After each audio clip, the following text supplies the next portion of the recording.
And as Dirty Harry Callahan in The Deadpool. Bounty hunter Robert De Niro tries to save embezzler Charles Grodin from the mob in Midnight Run. And Bruce Willis battles terrorists in a Los Angeles high-rise in Die Hard. It's all coming up next on Siskel and Ebert.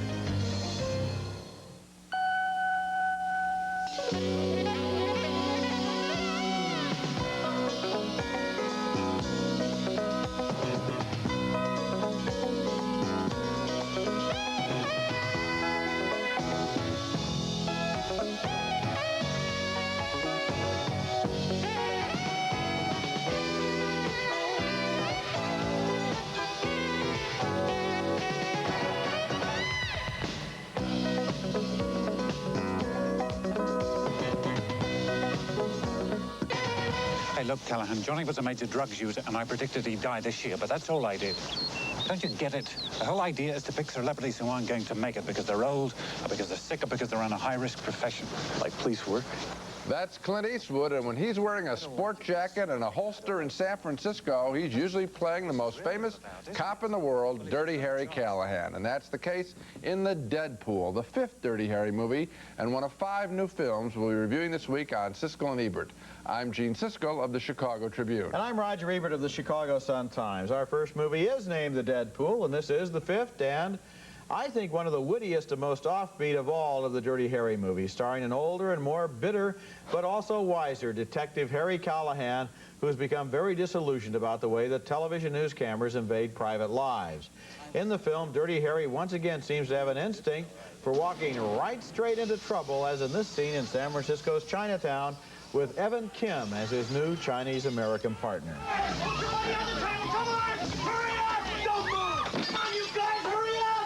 You forgot your fortune cookie. What? Face down! Face down! Come on, you got them? You got them? Get on them, come on, let's go! The plot of the movie involves attempts on Harry's life by a major gangster who is in prison. Harry finds a way to convince the bad guy to lower the price on his head. I'm going to be sending him a letter once a week. And I'm going to be telling him how I'm going to be looking in on his sick mother and how I'm trying to get him special privileges here at the prison. And you know what's the interesting part? The interesting part is if anything happens to me and Hicks doesn't get his letter, he's going to be really pissed off and he's going to come down here and see you because you're the mailman. In one of the movie's funniest sequences, the famous car chase in Bullet is parodied when Harry's car is chased by a tiny model car that has plastic explosives inside.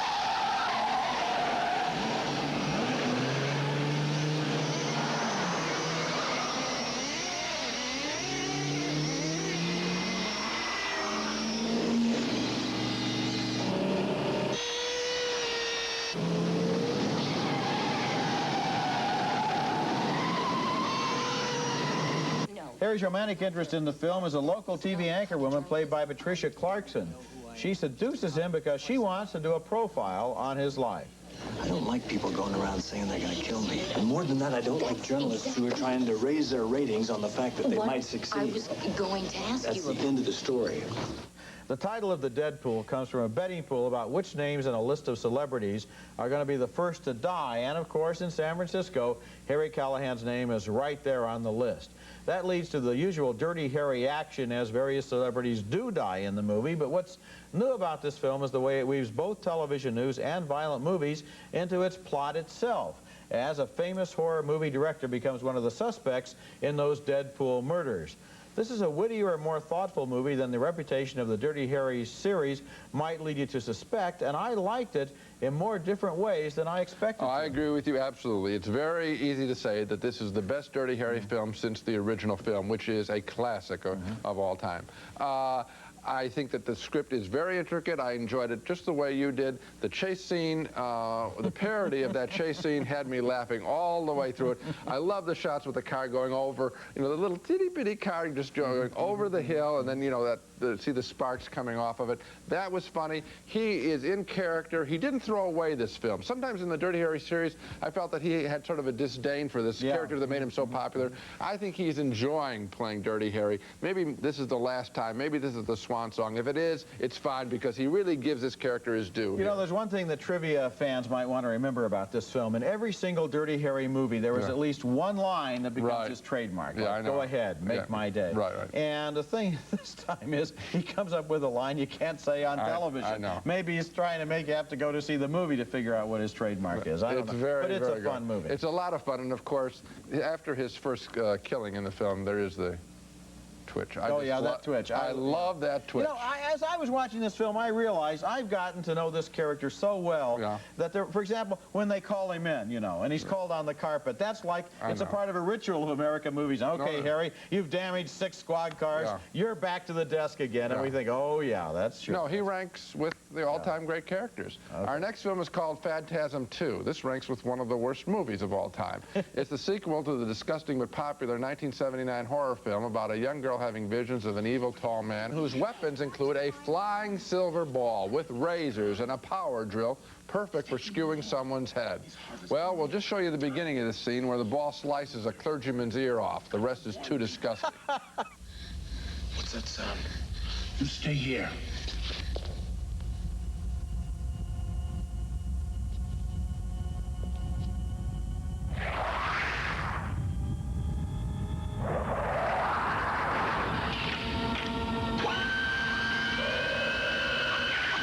Also chased by the ball are the 2 leads of the film. Rare is the movie where a weapon has more charisma than the leading actor.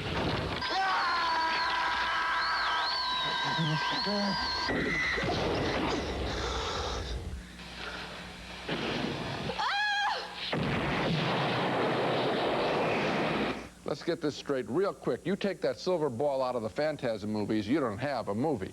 The movie is a jumble of fantasy sequences and real dangers. It's a mess of a script, and again, the only thing it has to sell is the silver weapon ball, and that's maybe for 2 or 3 or 4 minutes of screen time.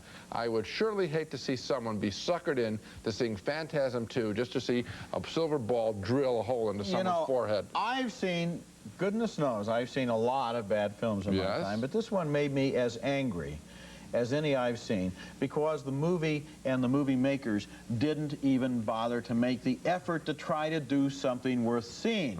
They use a manipulation of script that is the oldest trick in horror movies, which is every door that opens has somebody behind it. Every moment that something doesn't happen, that's so that something will happen. Every time you get in a car, somebody's in the back seat. Every time you go around a corner, somebody's there, and without logic.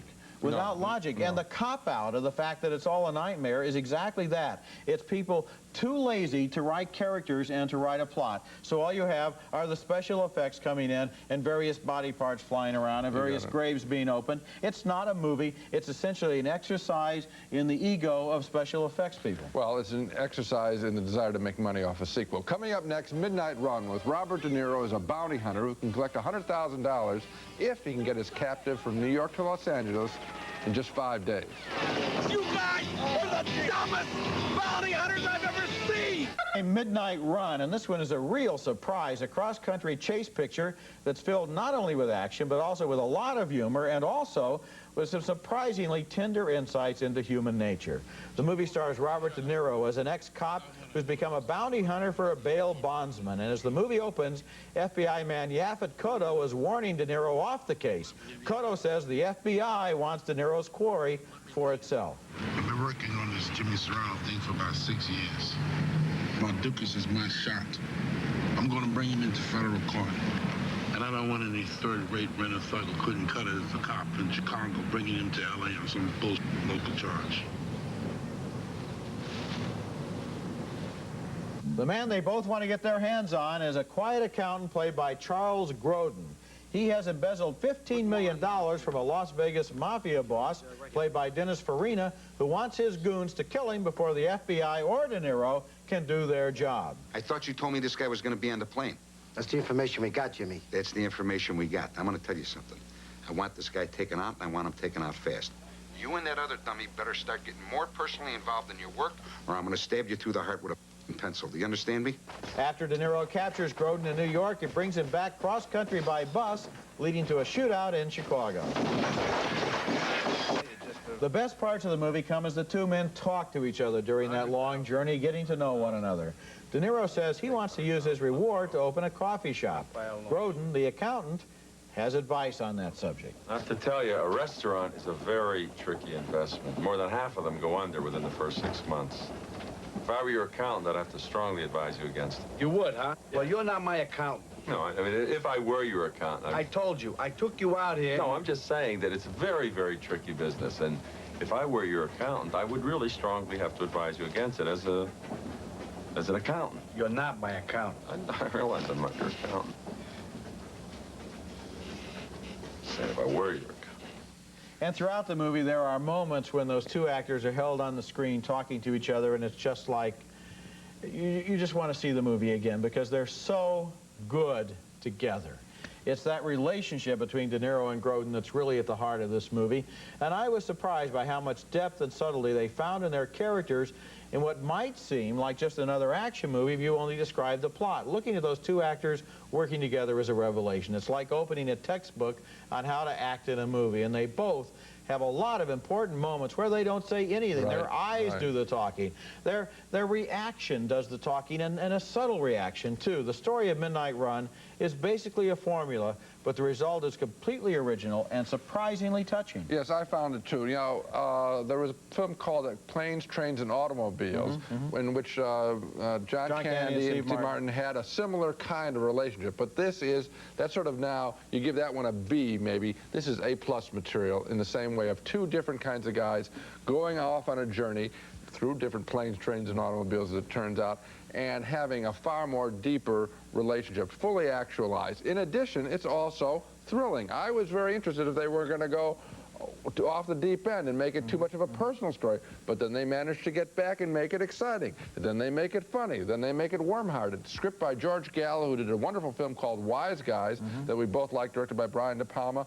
Good writing, wonderful acting. I love the film, too. And good direction, too, by Martin Brest. In fact, what you see here is the fact that any kind of formula can be redeemed, essentially, just by the way it's done, because the idea of two opposites being basically handcuffed together while going across the country is not fresh at all, and yet this movie doesn't have a single incident that's stale. No, I thought that they were just great. Coming up next, Eric Rohmer's Boyfriends and Girlfriends, the bittersweet comedy of two young couples with roving eyes. And also Bruce Willis stars as a cop trying to save hostages trapped in a high-rise in the thriller Die Hard. Listen, man, I'm starting to get a bad feeling up here. Its English title is Boyfriends and Girlfriends, and it was written and directed by the extremely clever French director Eric Rohmer, who has made a series of movies called Comedies and Proverbs. And in this case, the proverb that he's making a film about is called The Friends of My Friends Are My Friends. Are they? That's what the movie's about. We see that statement tested after two French girls begin a silent battle over a couple of young men. Problems begin when one of the girls has a one-night stand with the other girl's boyfriend. Tu sais, j'étais très bien avec toi, mieux que j'ai jamais été avec personne. Ne soyons pas idiots, continuons. Tu penses pas ce que tu dis. J'étais une remplaçante pour toi. Et t'as été un remplaçant. T'es folle ou quoi? Bon, on va pas gâcher ce souvenir. Ce sera notre secret. As for the girl being cheated upon, well, she's being unfaithful too, developing a relationship with another man. Tu veux, on se retrouve au restaurant? Aux Olympiades ou au Columbia? Ah non, on risquerait de tomber sur Blanche. Et alors? Écoute, si elle nous voit ensemble, elle va tomber raide morte. Tu te souviens de vendredi? Bah oui, ce jour-là, elle a compris. Et pour nous deux, elle finira bien par la prendre. Ouais, mais pas brutalement comme ça. Quand on dit les choses, c'est moins impressionnant quand on les voit. Ouais, enfin, ça dépend comment on les dit. The thrust of this whole movie is to portray with humor and empathy the tortures that people put themselves through when a little honesty might make things a whole lot easier. It's sort of a light-hearted approach to the same subject Woody Allen tackled in his last film called September. The difference here is that Eric Rohmer is using young people, and he is able to make their problems seem as important and as universal as those of adults. In fact, the intellectual point really being made is that we see how early deceptions become a way of life for people. It's a good film. Not one of Romer's best, because he's a great director, but a good one nonetheless. Well, I don't think the people are all that young. They're all in their mid to late 20s, and one of them, for example, the youngest looking girl is actually a civic official. So these are adults, Gene. They're just young adults. And when you say, and this is why Romero is interesting, because he makes you debate these questions, you say a little honesty would have helped. Yes. But I don't think so, because I don't think that in relationships, just to say exactly how you feel, especially at the beginning, is something that people can do, because they have to know how the other person feels, because before they know, they can risk being honest. Well, that's the problem, and this is what the whole movie is about. The girl likes one guy. Then she finds out he doesn't like her. Then she finds out the other guy likes her, so then she likes him. And so often in relationships, that's it. Who do you like? You like the people who like you. Well, you're talking about the tension that he creates with people. Now, they are younger people. That's what my point is in making it. And typically this is done with older people. And we see this, you know, we've seen comedies and American comedies about young people having bad relationships. This is handled with so much more intelligence and simplicity than the most American films. That's what I enjoy. always has so much insight into human nature. I can remember when I was in high school. That's a long time ago. Yes. When I was 14 years old. A girl wanted to break up with me. And you know what she told me? She said, she likes you. And the moment that I heard that, I just turned away to the one who did like me, you see, because I was such a pushover for the fact that I was being accepted. I think there's something of that in everybody at every age, that one of the most amazingly attractive things about a woman, Gene, is the fact that she likes you. Well, that makes her attractive. Well, shows what good sense she has. Yes, I can't argue with that. Can't argue with that at all. I don't know what that has to do with the movie, except that we now know what happened to Roger at 14. Coming up next, Die Hard, with Bruce Willis up against a gang of crazy terrorists who have occupied a skyscraper. And it stars Bruce Willis as an off-duty policeman who attends an office party in a Los Angeles skyscraper and is overlooked when terrorists occupy the building and round up all of the other people. Hiding out on a floor that's still under construction, he wages a one-man war against the bad guys and maintains radio contact with Reginald Vell Johnson as a cop down on the ground. I want you to find my wife. Don't ask me how. By then you'll know how. I want you to tell her something. I want you to tell her that,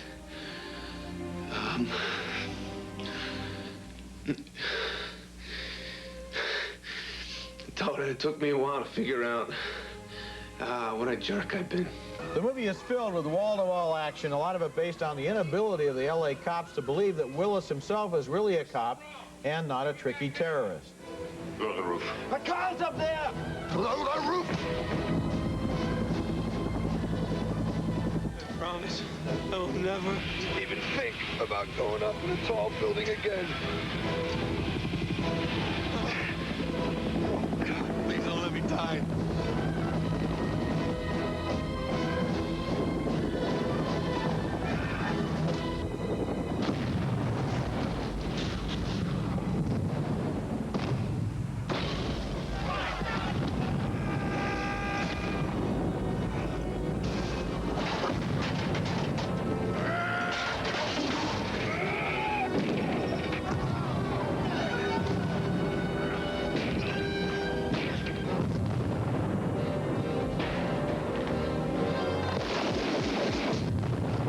And you got just a glimpse there of the guy in the beard. That's Alan Rickman, who plays the villain and who's really the most interesting character in the movie, kind of an intellectual guy with delusions of superiority. Die Hard has a lot of action scenes like the one on the roof. So many of them you're amazed the skyscraper doesn't turn into the towering inferno. They're dropping explosives down the elevator shaft and whole floors are being blown apart. But you can also see there, I think, one of the big weaknesses of the movie, and that's the idiotic behavior of the Los Angeles Police Department. There was one character in this movie, a deputy chief, whose actions are so stupid and so unmotivated and wrong-headed that finally he just brings the movie to a stop every time he opens his mouth. Bad writing. He always says the wrong thing. He understands nothing. And with a movie like this, once you start picking out the loopholes, and there are a lot of them, it doesn't matter how good the stunts or the special effects are, or even how good Bruce Willis is. You just can't stay interested. I did stay interested because I saw this as really a mano-a-mano between Bruce Willis, who I think is very good in the film, and Alan Rickman, who is really quite devilish and quite sinister and threatening. And I also like the fact that it is held in the skyscraper, so there is some claustrophobia involving this seeming terrorist attack. There's also a bi-play relationship between Willis and his his former wife, and they want to get that going. She's one of the people that's being captured. But basically, I thought of two guys trapped in a tower trying to fight it out, and I bought the film. Well, what about all the cops on the ground? What about this deputy But chief? they stay away from them. They stay away from him. Willis is brought down to the ground, yes, which is a miracle considering that all of the elevator shafts have been dynamited. I followed him all the way through. The cop is standing there saying, "We're going to bill you for all the damage you've caused." There are always you want to groan at things. There like are idiotic cops in the Dirty Harry movies too, and you laugh at them. Come on, because Harry's smarter. This is not an idiotic. This is not an idiotic cop. This is idiotic writing to make a cop like this. When it would have been better if he just pushed the action forward instead of constantly being wrong-headed. One supporting character, two very interesting lead characters. I like the movie. Now let's recap our reactions to the movies on this show. 2 thumbs up for the Deadpool, the best Dirty Harry movie since the first one. 2 thumbs down, way down, for the idiotic thriller Phantasm 2. 2 thumbs up for Midnight Run, a tricky, warm-hearted, and funny thriller starring Robert De Niro and Charles Grodin. 2 thumbs up for L'Ami de Mon Ami, also being called Boyfriends and Girlfriends, about the tortures of young love. And a split vote on the thriller Die Hard. I like the whole movie a lot better than he did. So Die Hard I recommend, but also the Dirty Harry picture of the Deadpool, that's just wonderful. And Midnight Run. And you know, we did a show not long ago on Overlooked Stars, and one of the stars we felt did not get enough attention was Charles Grodin. Yeah. In this movie, he goes one-on-one with Robert De Niro, than whom there is nobody better, and it is a tie. I mean, and the fact that he has the more laid-back character makes it even more of an acting drama. Well, it's just wonderful. And again, I think the point you mentioned about there being silence, acting with silence, if you want to study that, watch Midnight Run. That's it for this week. Next week we'll be back with reviews of more new movies, including Big Top Pee-wee, Where the Circus Comes to Pee-wee Herman, and A Fish Called Wanda, a caper movie starring Jamie Lee Curtis, Kevin Kline, and half of the Monty Python gang. That's next week, and until then, the balcony is closed.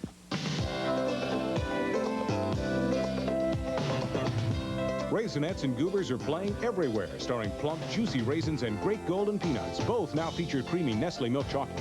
Sony videotapes. For taping your favorite movies, trust Sony Dynamicron ES. Whatever your videotape needs, there's only one name to play back: Sony. Edge Shaving Gel, the 6th lubricant defense against razor irritation. Tap and Sure Cook Space Saver Microwave is perfect for kitchens where space is at a premium. Tap and Touch solid state controls, automatic temperature probe, and wood grain decor, furnished by Tappan.